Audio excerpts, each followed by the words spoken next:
My name is Juan Corpancho, former ground for me. It's a pleasure to serve you on the flight 008 of Grupo TACA, operated by TACA Peru.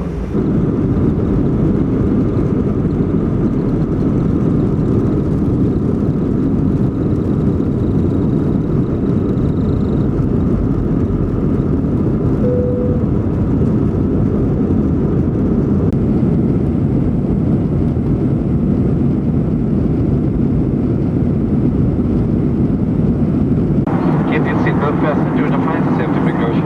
We would like to remind you that this is a non-smoking flight. Thank you.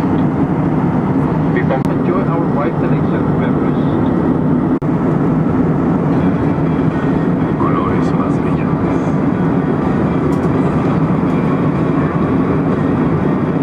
Los movimientos. Es un pequeño paraíso terrenal que queda justo frente de Key West, el sunset. A little more than halfway to Lima from Cusco, and the landforms are starting to flatten out.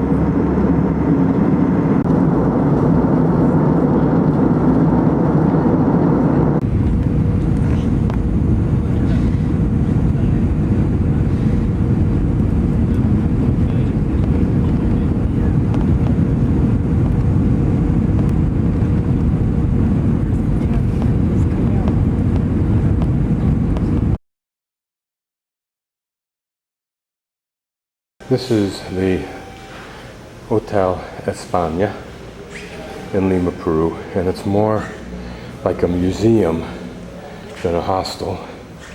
I don't know that anything in here has value, but it certainly is pretty, all the way from the tile floor to these banisters, the central plaza, if you will, or inside the building. It's inundated with plants and statues. Some interesting furniture. Giant mirrors, of which my room has one not quite that large. And either replicas, or in some instances, such as downstairs, I'm almost positive that they're actually historical relics. It's certainly an eclectic collection. And when you enter, these are some of the things you see on the first floor. And my single room with bathroom is $12 a night. Okay, we're on the ground floor, and this the owner is going to put additional floors on, and it's done internally. And this is all new structure here. All this cement work here, and then presumably this ceiling will come out and it'll all be modified as they go up. What this building used to be is anybody's guess, but there's another hallway that goes into another part of whatever this building was. You can see considerable modification in the floor.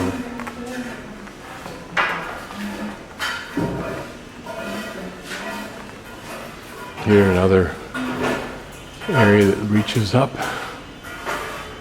And yet, for some reason, a narrow corridor here. Here we're in some kind of a little room, and you can see nuevo cemento. Whatever this used to be here, it won't be that in the future. This is a good example of how here in Peru, they don't throw anything away, you just modify it. But notice some of the artwork or quasi-artwork that's still just sitting here while they work. Even if these are not old pieces, they certainly have interesting character for any old building or home. Now this rebar goes continuously up, and they knock a hole in the wall or in the ceiling and strap this to some earlier rebar, and up goes the next floor.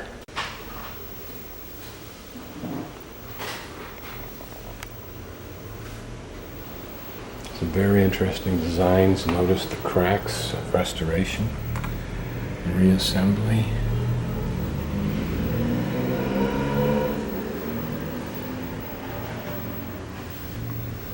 I'd be willing to bet that some of this is very original. A mask. Look at these interesting jars Some of this I haven't seen in museums yet, like that one right there. Here's the frog. And what was the curious purpose of this four-part design? One more hallway in this labyrinth.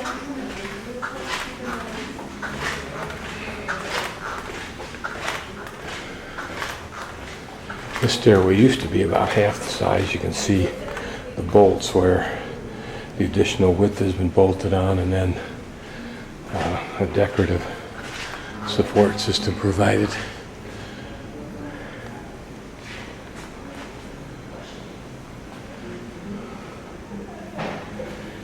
Every nook and cranny has the potential to be another room.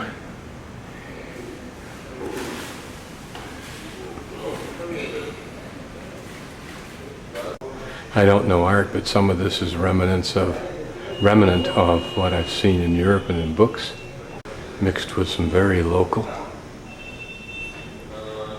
There's a huge number of artists capable of making beautiful hand drawings in pencil or otherwise of little kids' faces.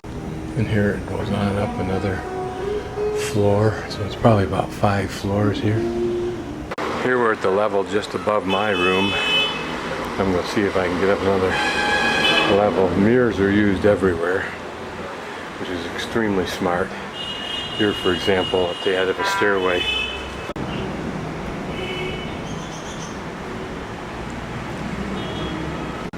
An old saddle. Here's the cat, who probably spends hours contemplating how to get his claws on these few birds up here. And here's one of the 3 live tortoises that roam around. The view out another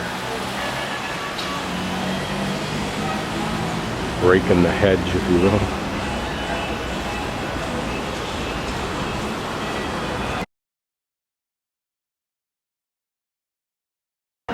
One of the most interesting little ovens.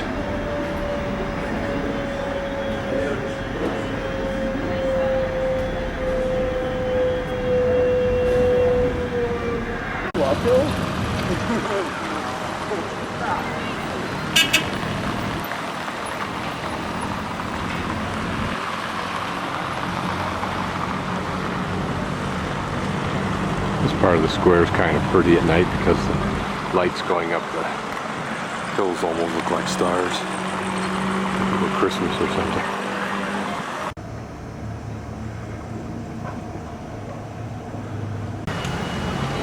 Slow nighttime pan of Plaza de Armas. This is nighttime pan of Plaza de Armas. This is the presidential palace.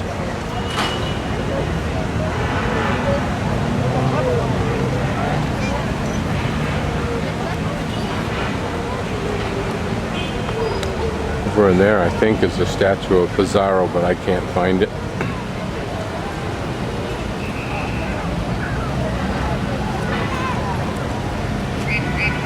Other sundry buildings.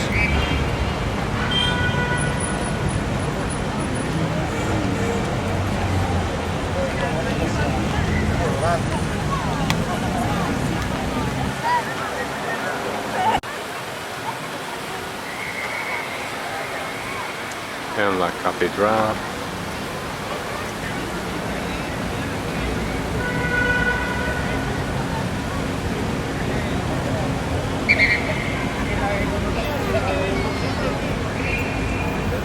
The palace.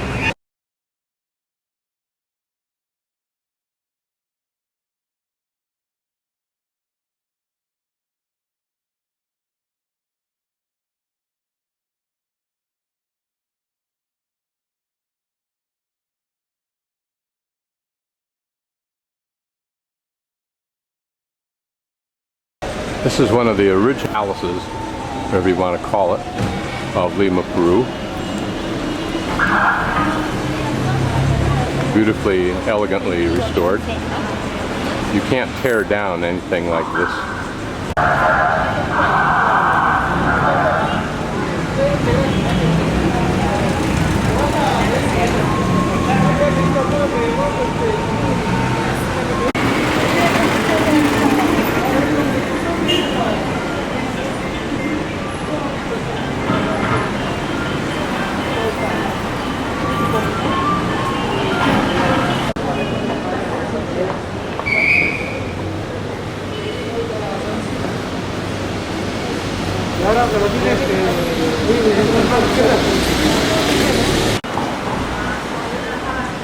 It's interesting, the decorative door knocker is probably high enough for the highest basketball player.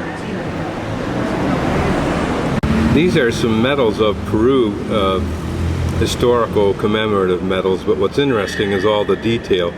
Very much like that gourd that I bought, kind of similar to the murals of Diego Rivera. An interesting brass statue of an alpaca lying down.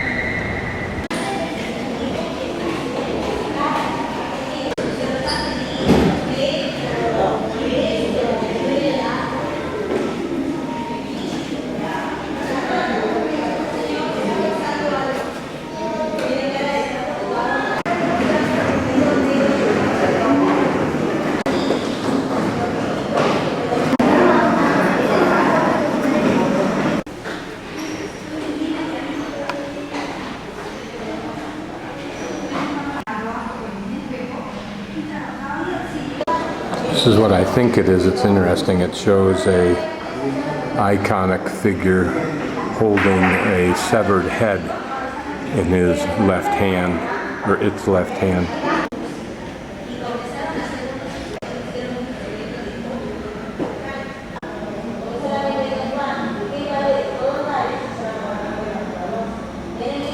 The face is painted on. You can only imagine the little cup probably held some sacrificial type of, or not sacrificial, but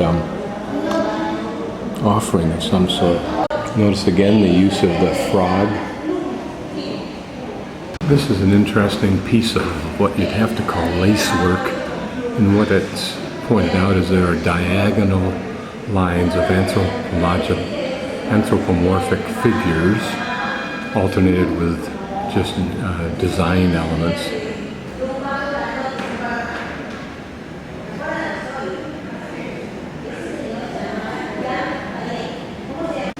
Looks like a mouse, but here a deformed vessel. It looks like an old canteen. It doesn't say why it's deformed or how it became deformed. These are interesting carvings, small carvings in bone.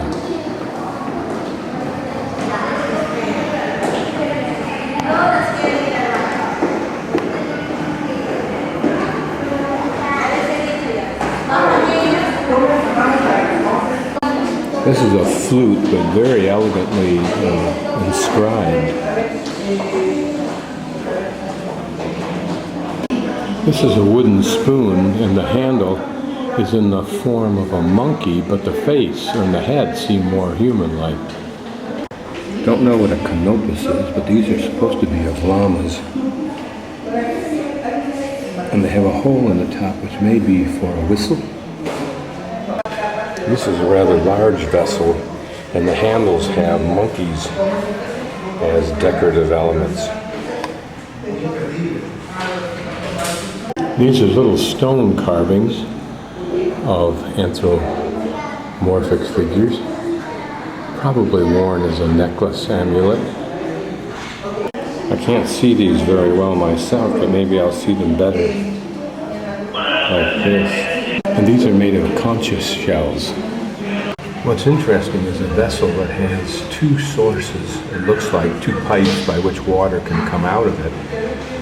Does that refer to the duality of mankind and womankind or something? Who knows? Okay, this display here is Chiang Kai also. What these are is various tools for working textile, maybe even for making the textile, although they look like knitting needles. And there's some of the yarn beneath. And this is interesting because it's one of the, looks very similar to what you see the native ladies making up in Cusco. They sit on the ground, they have a little foot loom. It's tied to them, tied to their feet. But this looks very reminiscent of that. This is similar to a print page that I have, but what's interesting is you get higher and higher from the bottom up. You see at least two cultures that dominate across the region, the Wari and the Inca. But looking over at the left, you see the Mochi, which I remember looking at in college. Down in the middle under Sierra Norte is the Chauvin. And the Nazca spelled differently when we look at the large figures underneath Costa Sur.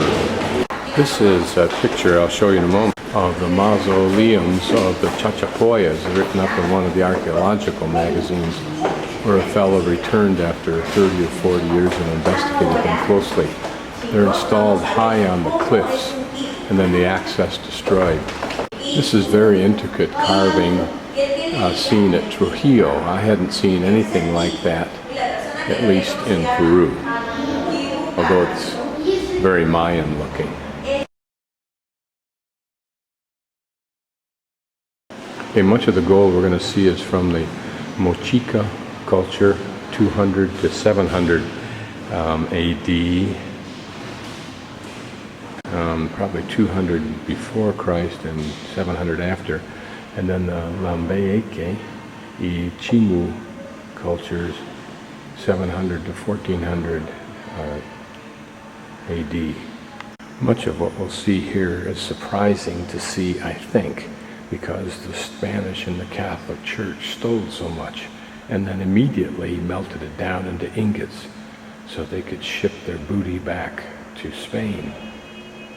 These were probably breastplates of some sort. Certainly the anthropomorphic face, but the tendrils emanating from the head, which remind you of the Hydra. I don't know what those are. They may be serpiente. It's extremely sad to realize such tremendous amounts of art, in the true sense, were destroyed by the brigands. Very intricate piece. There's two large button-like shapes made out of gold rings with inlays probably of either shell and or stone.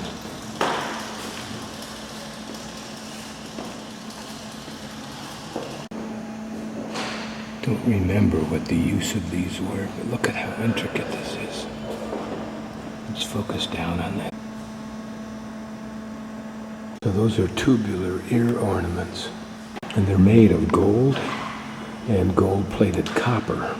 And apparently the seaming method is very ingenious, but I can't see a seam, and that may be why it's ingenious.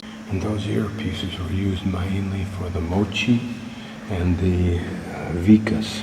This is interesting because it has the appearance of a swan, but it may in fact be the Andean condor. Or scratch all that, it may just be a bunch of serpents. What's interesting is that each of these apparently was made from a single sheet of gold. I'm just amazed they could get a sheet flat without the techniques and machinery used today. And this may be two puma lying with rumps together. These certainly look like earrings. I think these may be arm bracelets, and you can see different zoomorphic figures, but don't know what they are. This would probably be characterized as ingeniously put together. It's about 14 inches wide, maybe 12 to 10 inches in height. And you would think the people who wore these understood the skill required for each of the items they had and revered them that much more. Examples of breastplates or large necklaces, if you will. Imagine the skill required to create these cutouts, if you will, with what you would think would be pretty primitive tools. This might have been a breastplate. It looks like from the holes it might have held other items, but the stone is either, I don't think it's obsidian, it's not shiny enough. Maybe it's a dark kind of sapphire or something.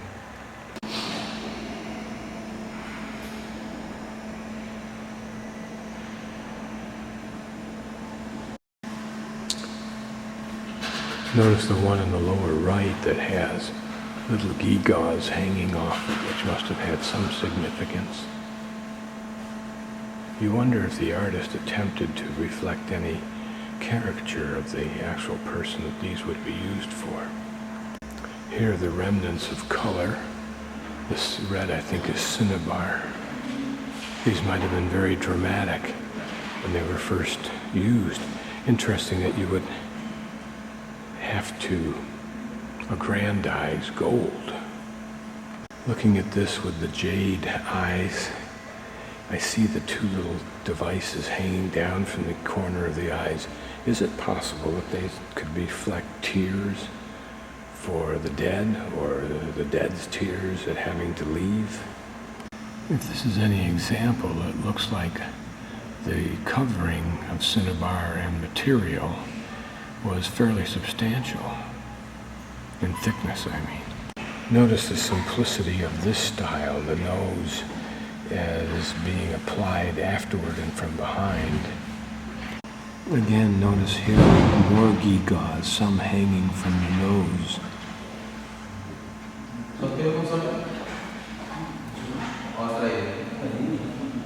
Notice the clear view of teeth, the roundedness of the face.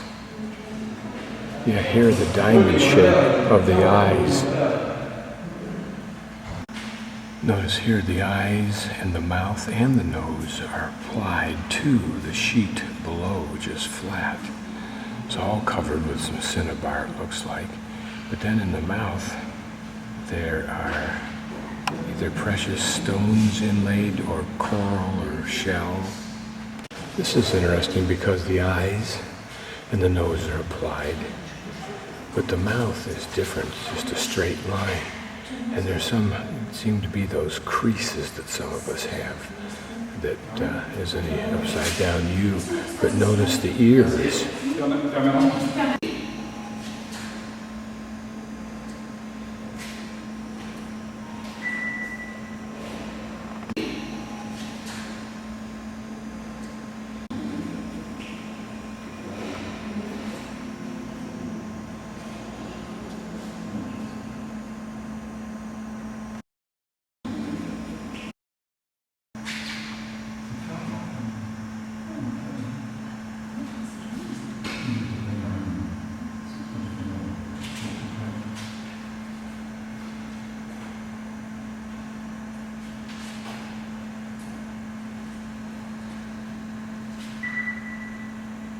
Notice the little spoon at the bottom of this one.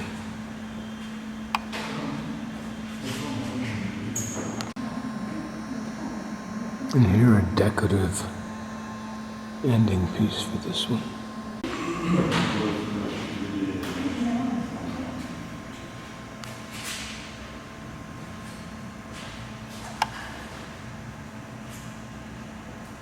This looks like a mix of shell and gold or copper-plated gold cylinders that are themselves engraved.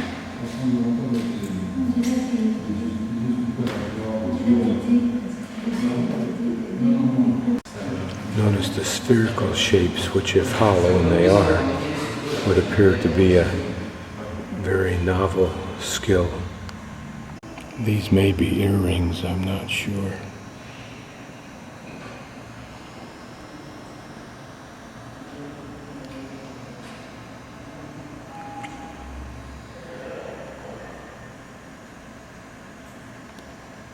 Notice again that the points appear to be the head of Serpiente.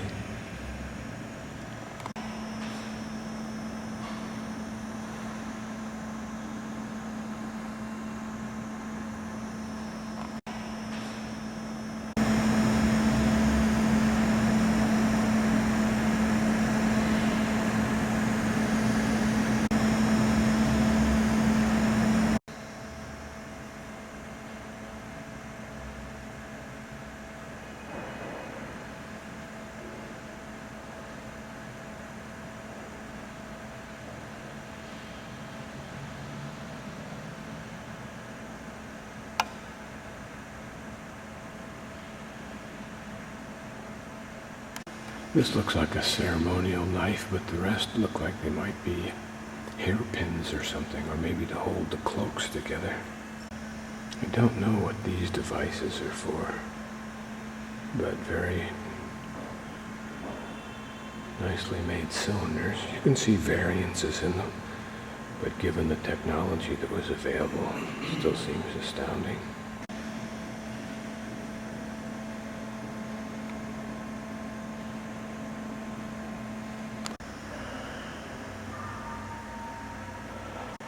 Almost overdone, but you can certainly imagine the power they must have exuded. See if we can focus in on the detail.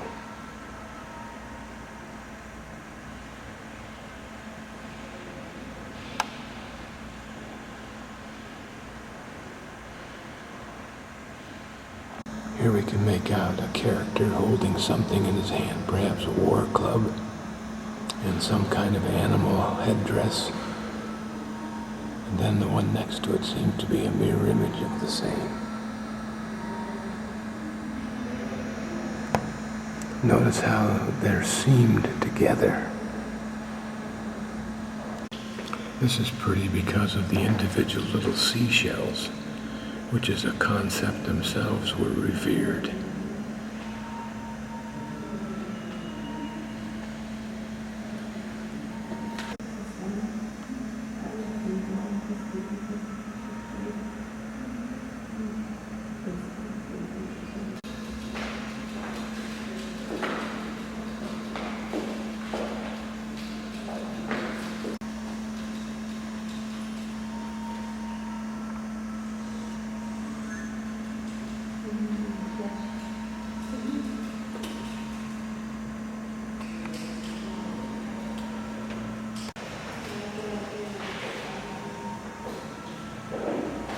Imagine the skill to make this. Notice that this bowl is made out of 4 pieces that are somehow welded together or laminated together. If this is what remains, can you imagine what the Spanish stole?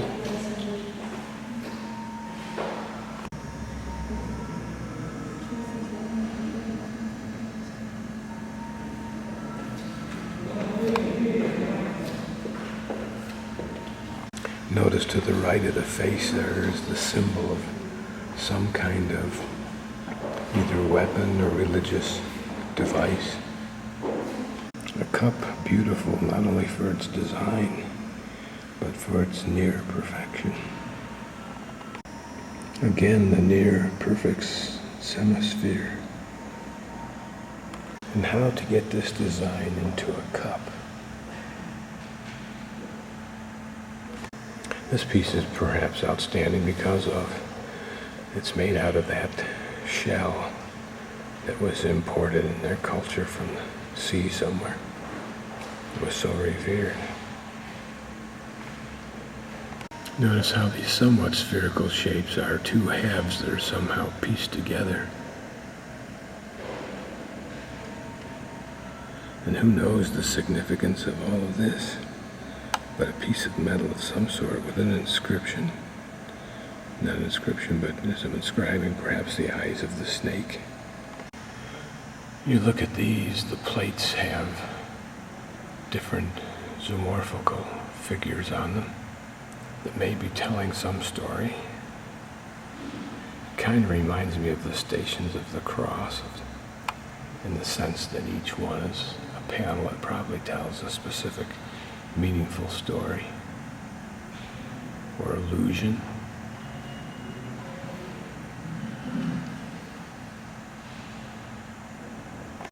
This large, elaborate bracelet, I can't be sure what the figure is. On the one hand, it looks like an owl or a mouse, but it may well be the frog.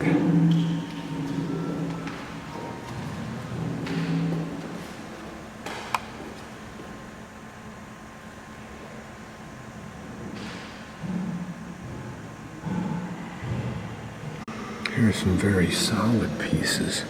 That looks like a seal, those 3 things there. These perhaps cast somehow. These might have been examples of the kinds of icons or statues that the Incas placed on those platforms they carved in the in the solid rock.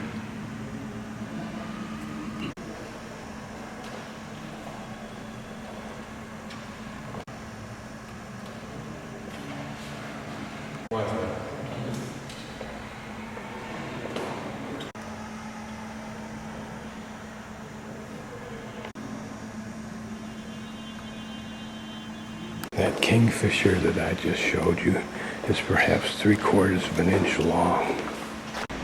This is the massive door of the old bank vault that houses the gold collection, which is perhaps the reason why these people are not afraid to let you take a video, whereas in Costa Rica and many other places they won't let you do it. Presumably it would give thieves too much of a head start.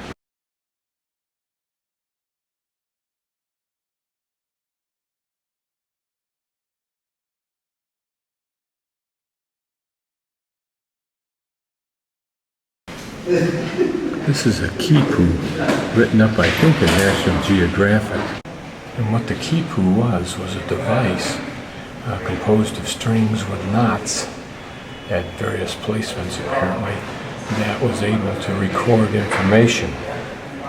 Whether it was actuarial or not, like accounting information for trade or other things, I don't know. But notice that there are knots, different size knots, different colored knots, different arrangement of different colored knots on different colored strings. Now here, with great understatement, the map for the Inca just includes everything, at least down along the western side of South America.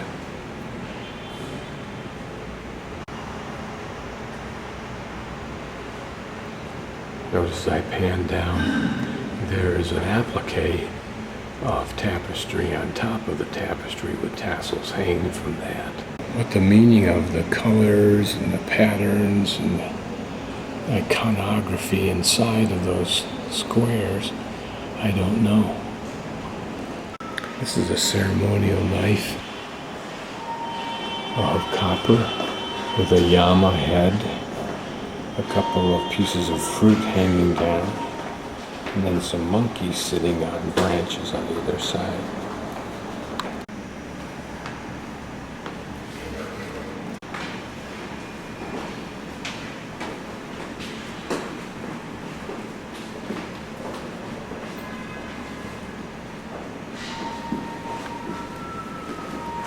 What's interesting about these three vessels, what's interesting about this vessel is it's apparently designed to be upside down.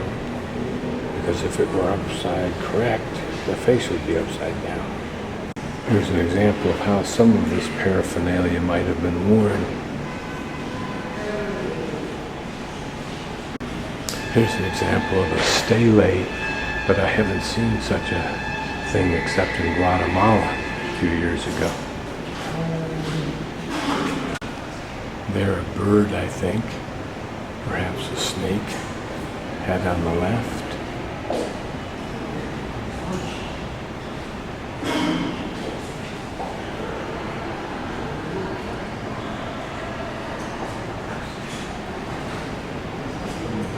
Thick with symbology that I don't understand and can't actually see.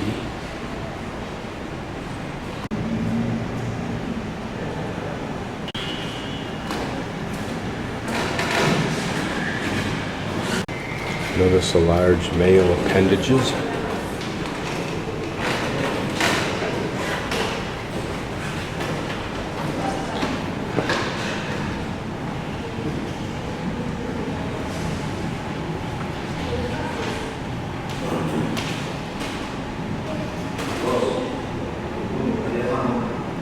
What specific function these perform, it's hard to tell.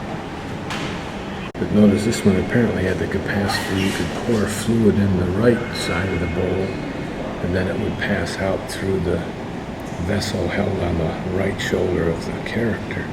The multitude of designs and the implication of what they mean is what's astounding in all of this. Otherwise it's just incredible redundancy.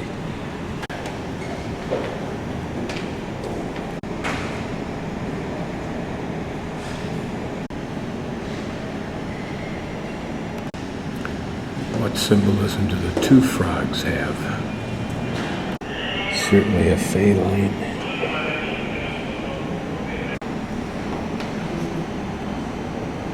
This looks like a little mouse. It has 3 bulbous feet. Now here's some kind of character capable of feeding itself with a bowl. It almost looks like a monkey. Here, definitely an owl. And here, a man inside of a little house, drinking from a little cup. You wonder what the connection is between the thing on the left always and the vessel on the right, and their connection.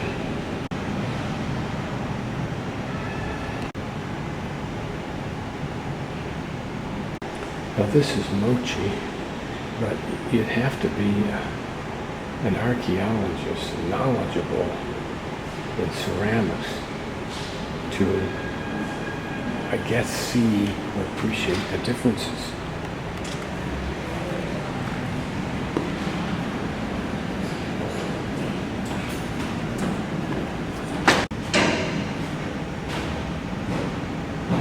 Here's some copper ceremonial knives. The face of a condor, maybe? A monkey? Elton John?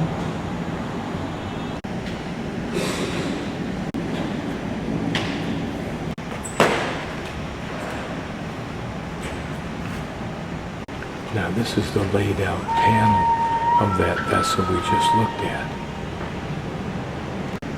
One difference may be outstanding realism in the faces. And the surface seems more polished or superior. And then the detail of painted on design is greater. But does that make it better or just different?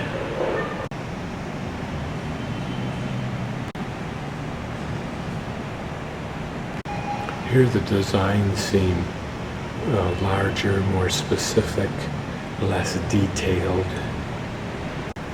Again, an indicator of quality or just differences in style. Here's some kind of beautiful cape made from feathers. One has to ask if these birds are extinct yet.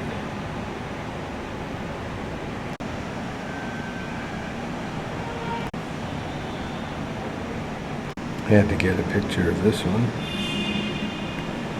but the ceramic seems to have more detail, more complexity in the accoutrements, the things that are added to it, precision in design.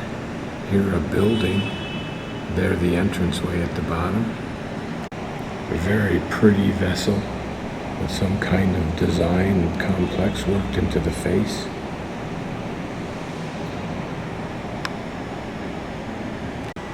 Curious design.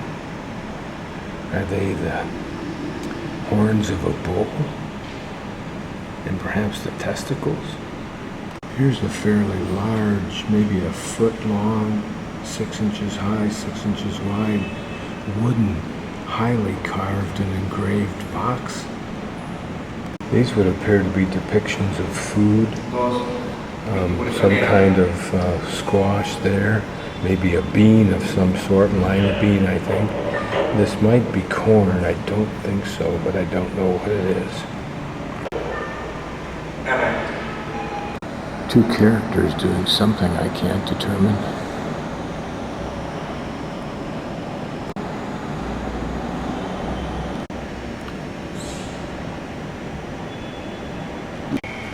Certainly a different, bolder kind of style of ceramic coloration. Still amazes me the variety of shapes.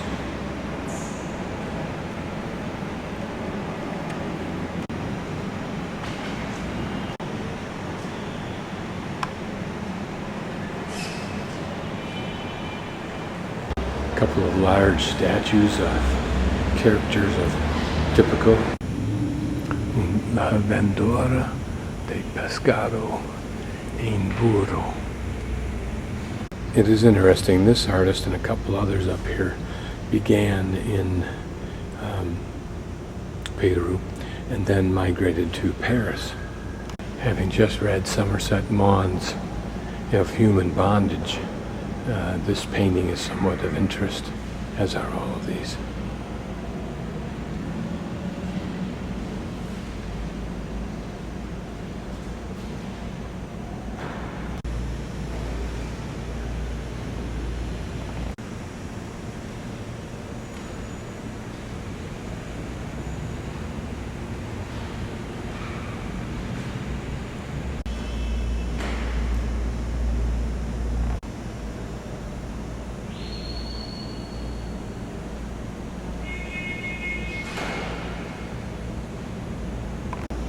This is entitled El Cafe. What I find most interesting about it is look at the shape of the frame. The frame itself is designed to apparently remove that which is extraneous and perhaps concentrate and focus on that which is most important. So, without my telling you, what is the title of this painting? Wrong again. It's called Cafe.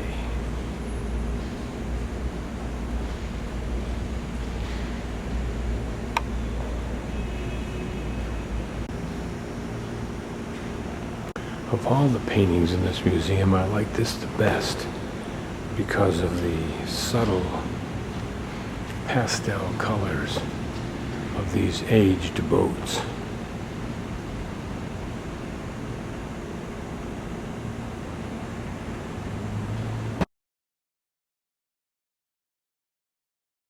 I'm inside the old National Reserve Bank. The hardware here is metal or steel and marble.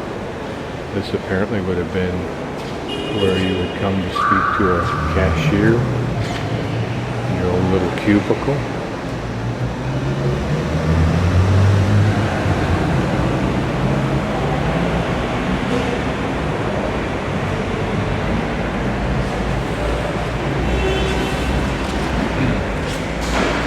Perhaps if you had special privileges, you could go through this door, which takes us into the popular art of today, as well as the handicrafts that are used today.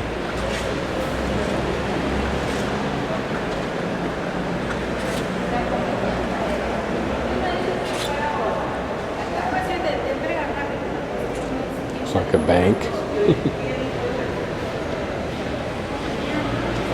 These wooden implements from the Amazon.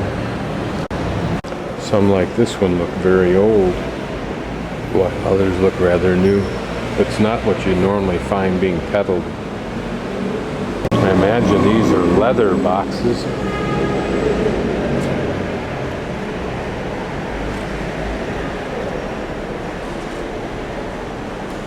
And these look like they might be used as fishing lures.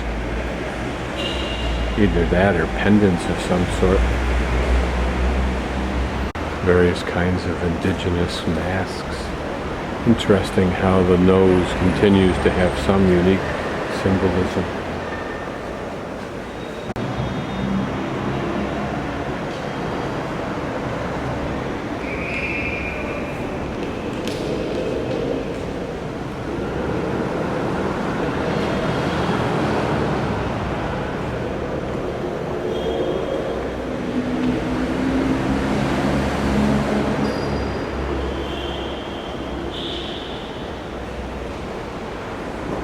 Here's the view from the other side.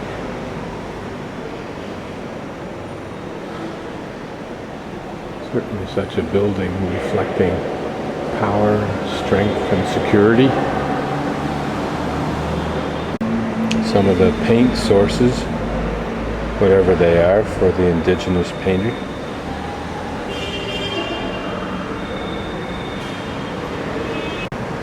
Some elaborately carved and inscribed canes.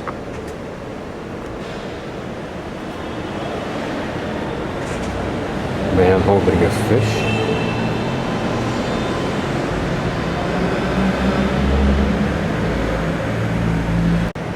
A painter's bowl made out of wood with little bowls inside for different paints. This just looks like an interesting bowl.